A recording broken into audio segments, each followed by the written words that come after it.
예, 우리 선생님들 반갑습니다. 오늘 월요일 눈도 내리고 날씨도 좀 추웠던 것 같아요. 업무적으로 한 주 시작하면서 어땠는지 모르겠습니다. 그래도 이 저녁에 우리에게 주어진 또 교사의 사명을 또 감당하기 위해서 말씀 앞에 한번 서보기를 원합니다. 예, 기도하고 시작하겠습니다.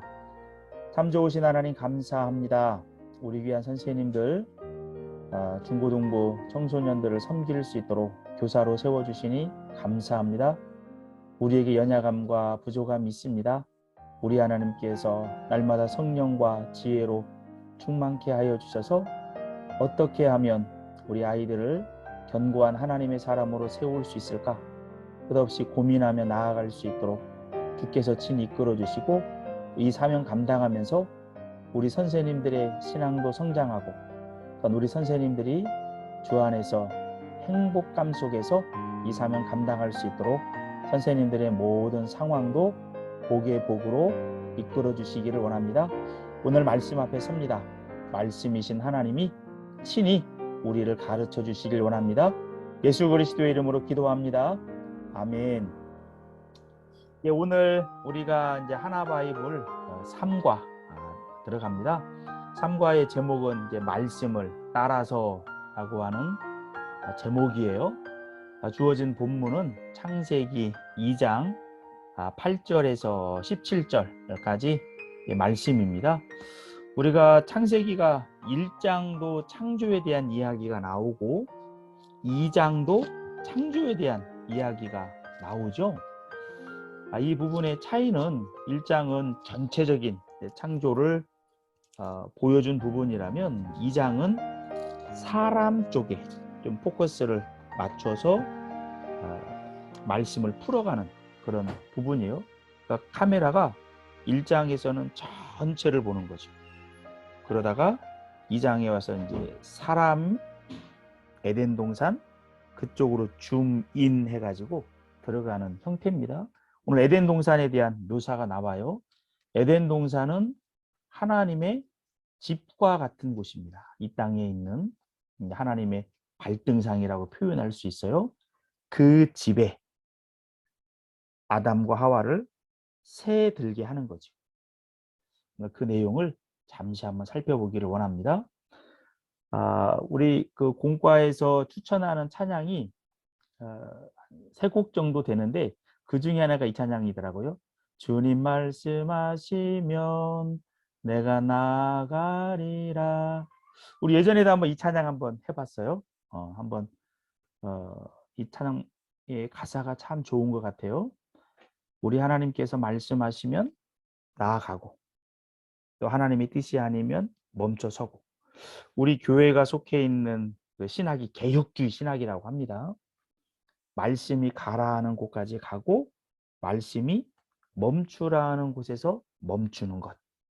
그것이 우리의 신학의 줄기인데 참 성경적이다 생각합니다. 우리 선생님들도 이 말씀이 가라는 곳까지 가고 멈추라고 할 때 멈추고 그렇게 하면서 하나님과 동행하는 복된 신앙의 여정이 되기를 소망하고요. 또한 우리 아이들도 그런 아이들이 될 수 있도록 우리 함께 잘 섬겨봅시다. 에덴 동산에 대한 이야기입니다. 오늘 시간상 말씀을 읽지는 않겠어요. 에덴 동산이 이제 보석으로 묘사가 되어졌죠. 그래서 글자도 한번 한 글자 한 글자를 색깔을 한번 넣어봤어요. 성경에서 이제 보석의 이미지가 의미하는 것은 아름다움을 그렇게 의미합니다. 하나님에 대해서 묘사할 때 보석으로 묘사를 하잖아요. 또 계시록에 가면 새하늘과 새 땅 그 부분도 묘사할 때 보석의 이미지로 많이 이야기합니다. 이것은 우리에게 이제 눈높이를 맞춰준 거예요. 우리도 뭐 결혼할 때 뭐 예물 주고받을 때 한다든지 또는 소중한 사람한테 선물할 때 귀중한 보석을 선물하잖아요. 그 보석 속에 상대방에 대한 가치를 표현하는 거잖아요. 이제 우리의 눈높이에 맞춰서 하나님이 표현해 주는 겁니다. 여러 보석으로 넘쳐나는 에덴 동산. 또한 에덴 동산은 풍요로운 곳이잖아요. 식물들이, 생물들이 살아가려면 물이 필요해요. 4개의 강이 언급이 되어져요. 사라는 수는 땅의 숫자입니다. 사람들의 숫자예요. 사방이죠. 동서남북 4개의 강이 흐른다는 얘기는 그만큼 풍요로운 곳이 바로 에덴 동산이다. 부족함이 없다. 라는 부분을 또 이렇게 표현을 그렇게 합니다. 그런데 그 에덴 동산에서도 이제 동산 가운데 쪽으로 포커스가 맞춰져 가요. 왜 동산 가운데일까? 이것도 상당한 의미가 있어요. 그림을 하나 실어놨는데 여러 나무들이 있지만 그 가운데 동산 가운데 있는 하나의 나무가 아주 그 줄기도 그렇고 잎도 그렇고 열매도 그렇고 돋보여요. 그 주변에 사자도 있고 양도 있고 여러 꽃들도 있고 여러 동물들도 평화롭게 함께 공존하는 이미지를 가지고 왔어요.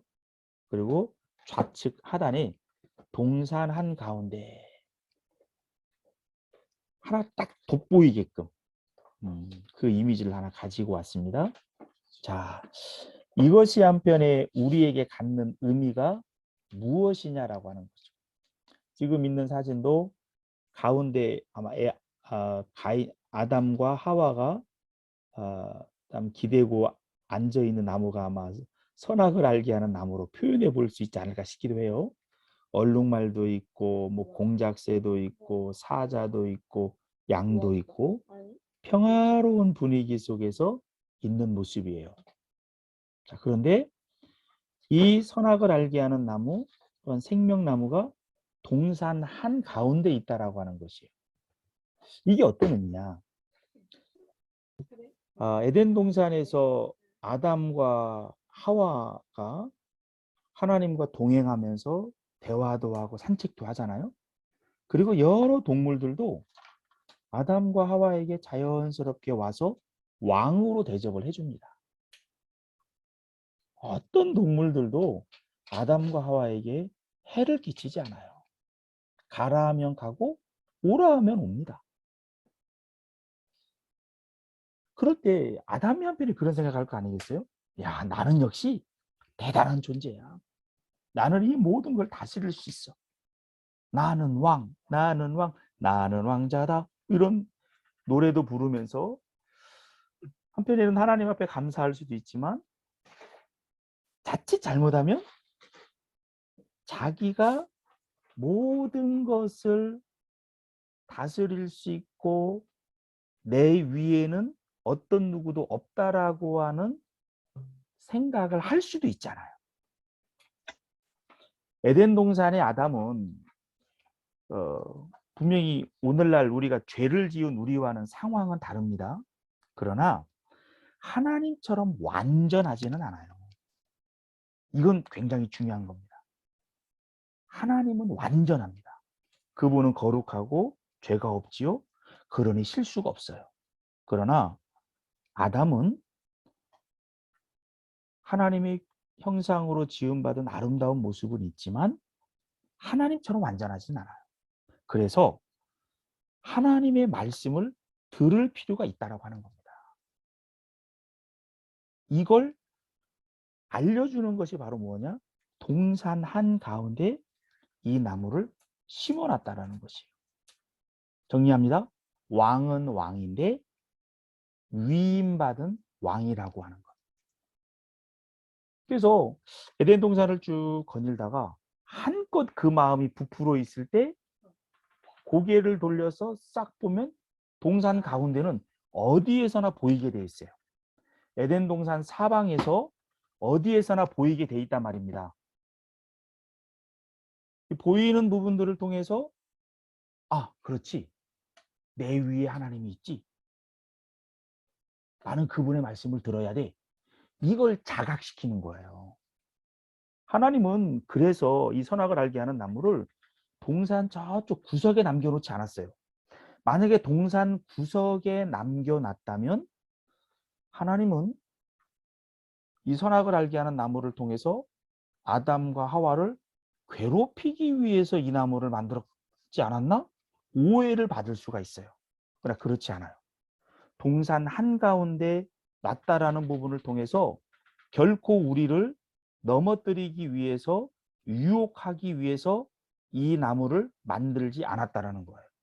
우리를 배려해서 어디에서나 보일 수 있게끔 동산 한가운데에 심어놨다라고 하는 거예요. 굉장히 좋은 하나님이죠. 지금 실어놓은 화면은 지난 우리 주일에도 한번 썼던 화면입니다. 아버지 왕이 아들 왕에게 왕관을 씌워주는 부분들이에요. 그러니까 우측 하단에 보면 왕이 뭘 하나 쭉 펴고 있어요. 저는 이걸 한편에 이제 하나님의 말씀으로 한번 생각을 해봤습니다. 신명기 17장에 보면 특히 18절에 왕은 하나님의 말씀을 가까이 하라. 등사해서 옆에 놓고 들으라 라고 이야기를 그렇게 하거든요. 왜 그렇게 얘기하겠어요? 왕은 자기가 통치하는 곳에서 어느 누구도 왕한테 함부로 할 수는 없잖아요. 지상의 왕들이 그랬잖아요. 근데 이스라엘의 왕은 달랐어요. 그 왕을 세운 분이 누구예요? 하나님이란 말이에요. 그래서 하나님이 항상 있다라고 하는 것을 잊지 말라. 그래서 항상 왕은 하나님의 말씀을 옆에 둬라 라고 이야기를 하잖아요. 이게 신명기 말씀이 모세오경 안에 들어가 있잖아요. 그러니까 창세기에 에덴 동산 한가운데 선악을 알게 하는 나무를 심어 놓고 그 말씀을 볼 때마다 내 위에 하나님이 있다. 하나님의 말씀을 들어야 된다. 라고 하는 부분을 상기시킨다라는 말이죠. 자, 그런데 우리 인류의 조상들이 하나님의 말씀에 불순종을 했어요. 만약에 그 말씀만 계속 가까이 했다면 우리는 계속해서 그 에덴의 풍요로움을 누리면서 살아갈 수 있게 되는 거죠. 그런데 왕으로 지음받은 아담이 이 말씀을 가까이 하지 않습니다. 가까이 하지 않는다는 게 뭐예요? 뱀의 미혹을 받아서 선악을 알게 하는 나무를 따먹는 거죠. 그로 인해서 우리에게 나타나는 게 뭐예요? 불행이 시작되는 거죠. 신락원. 에덴을 잃어버리게 되는 거예요.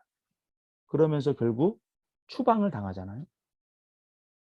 지금 실어놓은 화면이 에덴 동산의 그런 풍요로움, 그리고 우측 상단에는 이제 새하늘과 새 땅의 모습을 실어놨어요.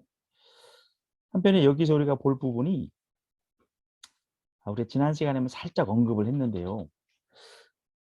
에덴 동산에서 아담과 하와가 결혼을 하잖아요. 성경은 한편에 결혼으로 시작해서 결혼으로 끝이 납니다.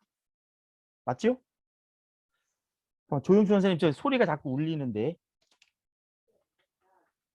내 소리가 자꾸 들려서, 그래서 그러니까 결혼으로 시작해서 결혼으로 끝나요. 창세기가 에덴으로 시작하죠. 계시록은 새 에덴으로 끝나요. 그게 새 하늘과 새 땅이에요. 성경이 시작과 끝이 이렇게 돼 있어요. 근데 처음에 결혼했던 부분들이 이 선악을 알게 하는 나무를 늘 동산 중앙에 두고 하나님을 기억하면서 그 말씀에 순종을 했다면 그 풍요로움을 계속 누리게 되는데 결국 불순종함을 통해서 행복한 결혼 생활이 끝나게 되는 거죠. 에덴에서 추방이 되는 거죠. 그걸 나중에 예수님이 와서 다시 회복시키는 거죠. 성경에 창세기 이후부터는 시작해서 계시록까지 다 그 파탄된 결혼 관계를 회복해 가는 과정에 대한 이야기로 봐도 무방합니다. 결국 예수님을 통해서 이것을 한편에 우리 이제 큰 주제로 하나 참고적으로 보고 갑시다. 예. 선악을 알게 하는 나무, 생명나무, 동산 가운데 심어놓은 부분이죠. 어떤 신학자는 이 생명나무나 선악을 알게 하는 나무를 한 나무로 보기도 해요. 한 나무로 보기도 하는데 우리는 뭐 그 선악을 알게 하는 나무와 생명나무를 심어놨다고 했으니까 그대로 받는 것도 의미가 있다고 봅니다. 이 부분은 창세기 2장으로 끝나는 문제가 아니라는 겁니다. 아담으로 끝나는 문제가 아니라는 거예요. 여전히 우리에게도 날마다의 삶 가운데 선악을 알게 하는 나무와 생명나무는 우리 옆에 있다라는 겁니다. 동산 한가운데 있다라는 거예요. 매 순간 우리는 선택에 놓여 있습니다. 아담만 있는 게 아니에요. 자, 이제 아담과 하와, 먼저 하와한테 뱀이 접근을 하잖아요.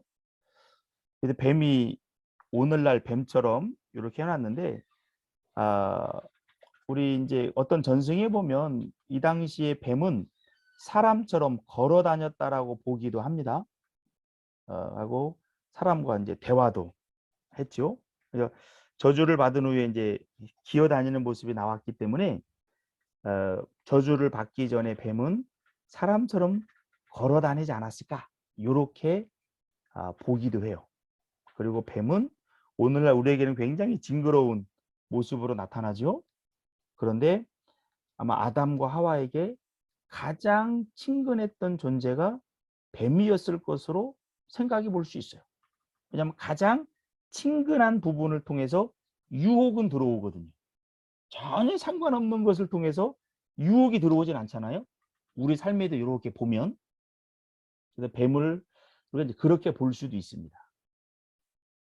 우리로 하여금 계속해서 오늘날도 미혹을 걸어오는 거예요. 선악을 알게 하는 나무를 따먹도록, 즉 하나님의 말씀을 어기도록, 불순종하도록. 혹시 오늘 선생님들 각자 직장에서 또한 가정에서 여러 부분에서 오늘 이런 미혹을 사단으로부터 혹시 받지 않았나요? 아니면 지금도 혹시 받고 있나요? 예, 항상 우리 옆에 있을 겁니다. 이때 우리는 아담과 하와가 어떻게 행동했나, 그 결과가 어떠했나 항상 염두에 두면서 우리는 예수님처럼 거뜬히 이겨나갈 수 있도록 늘 깨어있는 그 신앙을 가져야 되겠죠. 항상 우리에게 다가오는 사단의 미혹은 보암직도 하고 먹음직도 하고 지혜롭게 할 만큼 탐스러워요. 우리가 죄를 짓는 부분이 별거 아니라면 누가 못 이겨나가겠어요. 거뜬하게 이겨나갈 수 있죠. 그런데 항상 달콤하게 다가와요. 웬만한 사람은 다 걸려 넘어질 수밖에 없죠. 이 당시 아담의 IQ를 어떤 사람은 2만이라고 2만. IQ가 180만 돼도 150만 돼도 천재 소리 듣는데 2만이라고 하면 어마어마한 IQ죠. 그 정도 IQ가 될 것 같아요. 아담이 보니까. 딱 보면 속성을 파악하잖아요. 이런 사람도 걸려 넘어질 수밖에 없는 것이 사단의 미혹이다라고 하는 것. 그러나 우리가 봐야 될 부분은 뭡니까? 그 결과는 참혹하다라는 것이에요. 죄의 싹은 사망이라. 지금 아담과 하와의 모습이에요. 죄를 지은 다음에 숨잖아요. 죄를 지으면 하나님 앞에 설 수가 없어요. 자, 근데 우리가 한편에 여기 잠시 한번 생각해 볼 부분이 아담과 하와가 죄를 범한 다음에 이들에게 뭐가 들어왔죠? 서로가 벌거벗은 것이 부끄럽게 느꼈다고 이야기 나오잖아요. 왜 그럴까요? 이제 하나님께서 자연스럽게 질서대로 만들어 놨던 부분들이 이제는 거부하게 된다라는 겁니다. 숨어버려요. 이제는 질서가 아닌 무질서로 가는 거예요. 그러니 결국 어떻게 되겠어요? 인류의 역사는 무질서하게 이제 펼쳐져 가는 거예요. 죄가 든 다음에, 에덴에서 추방된 다음에 인류의 역사가 계속해서 무질서하게 펼쳐가는 이제 그런 부분들을 보게 되잖아요. 하여튼 죄의 결과는 참혹하다라는 부분들을 우리가 염두에 두면서 우리는 항상 동상 중앙에 세우는 선악을 알게 하는 나무, 그것은 바로 하나님의 말씀이에요. 하나님의 기준이에요. 그걸 지켜야 된다는 것. 지키기만 하면 우리에게는 풍요가 있어요. 행복이 있어요. 아름다움이 있는 거죠. 모든 것이 질서가 있고, 그런데 그것이 어기게 되면 그때부터는 무질서로 나아가면서 결국은 우리에게 참혹한 결과, 사망의 결과를 낳게 된다라고 하는 것. 이걸 한번 염두에 볼 필요가 있다는 거죠. 그래서 우리는 항상 하나님의 말씀을 기준으로 삼고 여기에 순종으로 반응을 해야 된다. 마지막으로 가기 원하는데요. 이게 네 가지가 인류의 문명을 발전시키는 데 있어서 상당히 큰 공헌을 했던 네 가지 발명품이 있어요.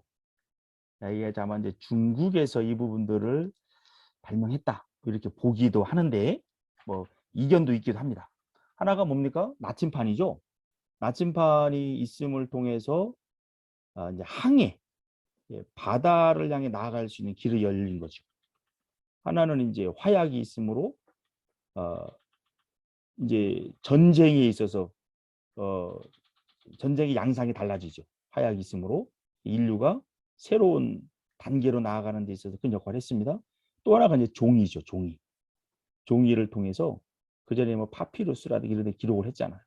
종이가 발명됨을 통해서 이제 인류의 삶의 질이 달라졌죠. 또 결정적인 부분가 인쇄술이죠. 인쇄술. 그전에 다 필사를 했습니다. 한계가 있죠. 그제 이제 인쇄술을 통해 찍어내는 거죠.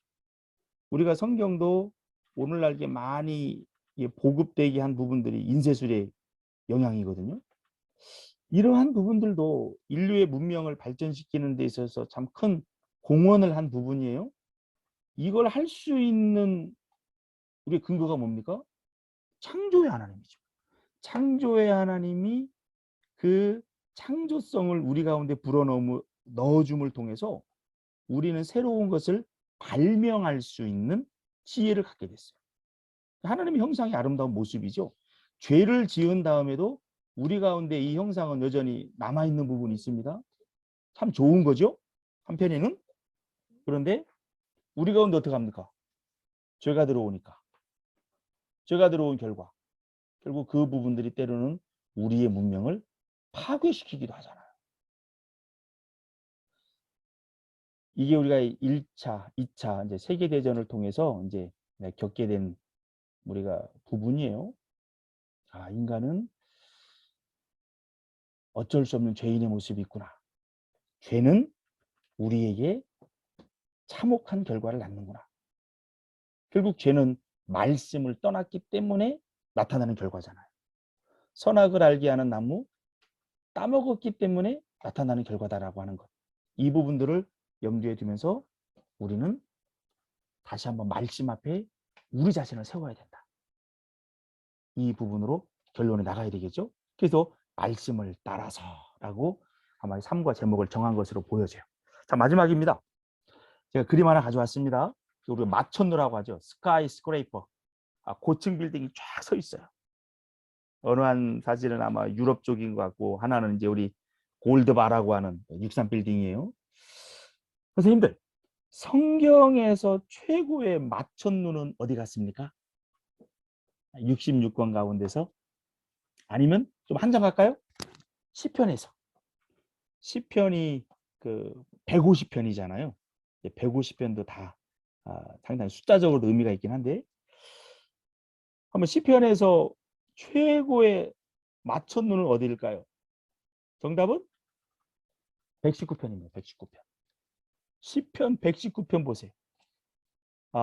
이 119편도 절수도 가장 많죠. 그 많은 절수도 다 의미가 있어요. 예, 히브리어 그 알파벳을 가지고 이 시편 이제 119편을 이제 기록을 그렇게 했는데, 이 119편이 왜 맞췄느냐면, 오늘 말씀과 또 연결지어서 한번 본다면 매 절마다 뭐가 나와요? 하나님의 말씀이라는 부분이 계속 언급이 되어집니다. 말씀을 가까이 해야 된다. 내 눈을 열어서 주의 율법에서 놀라운 것을 보게 하소서. 매 절마다 율법, 말씀, 규례, 요 부분들이 계속 언급이 나온다라고 하는 것이에요. 자, 그래서 이걸 맞춰놓으라고 하는 겁니다. 우리가 살 수 있는 비결은 뭐예요? 하나님의 말씀을 기준 삼고 살아가는 겁니다. 그 말씀이 가라하는 곳까지 가고 멈추라는 곳에서 멈추는 거예요. 그러면 우리에게 풍요로운 에덴은 열려 있는 겁니다. 그런데 사단은 계속해서 미혹을 걸어와요. 그리고 그 말씀을 어기게끔 앞으로도 그 작업할 겁니다. 우리에게 하나님께서 2022년 선물로 우리에게 주셨는데, 때로는 우리가 교사의 사명을 감당함에 있어서 하나님 앞에 성실하게 반응하지 못하도록, 말씀의 유익을 누리지 못하도록 다양한 덫을 놓을 거예요. 우리는 이 오늘 공과의 말씀을 따라서 세상은 그렇게 우리에게 유혹을 해오겠지만 나는 말씀을 따라 살아가리라. 우리 선생님들부터 한번 그 결단해 보기를 원하고, 우리 아이들도 마찬가지입니다. 최첨단 문명의 이기, 그 이면 속에는 어둠의 세력이 있다는 것도 인정할 필요가 있죠. 계속 유혹하는 게 뭐겠어요? 말씀을 떠나라, 말씀을 어기라, 너의 인생은 너의 것이니까 네 맘대로 살아라. 계속해서 유혹을 걸어온다는 거예요. 거기에서 우리는 이 아이들을 살려내면서 말씀 속으로 하나님의 청지기답게 실패한 아담이 아닌 순종한 예수님을 따라 우리 아이들을 그렇게 세워가자. 그렇게 하면 하나님께 지혜도 구하면서 전략과 전술도 구하면서 우리 그렇게 함께 씨름하면서 2022년 한번 노력해 봅시다. 예, 오늘은 이제 시간이 28분이 됐는데요. 우리 선생님들과 또 시간 되면 좀 대화도 했으면 좋겠는데, 혹시 질문 있으세요? 예, 질문 없으시면 지금 하나하나 부분들 선생님들 또 우리 공과에서 여러 그 자료들 있잖아요. 최선 다해서 일주일 내내 다양한 각도에서 한번 고민해 보시고 묵상해 보시면서 그렇게 공과 한번 진행해 주시고, 차후에 우리 또 오프라인 상에서도 만나게 되고 하면 또 활발하게 서로 토론도 하면서 같이 성장하도록 그렇게 합시다. 제가 오늘 기도하고 마치겠습니다.